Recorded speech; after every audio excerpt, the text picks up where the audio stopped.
Hello and welcome everyone, MrCarMAN here. Today I have my Maserati Quattroporte and the key is stuck in the ignition. So if you guys are also facing this issue where your key is stuck inside your Maserati ignition, then this video will help you guys out. So without wasting any time, let's get started. So as you guys are seeing right here, the key is stuck in my ignition. The battery is completely dead and I have no access to the trunk to get to the battery.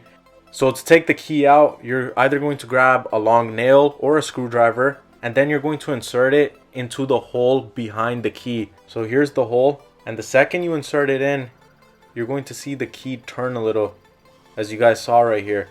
And when that happens, you could take the nail out and the key is going to come right out.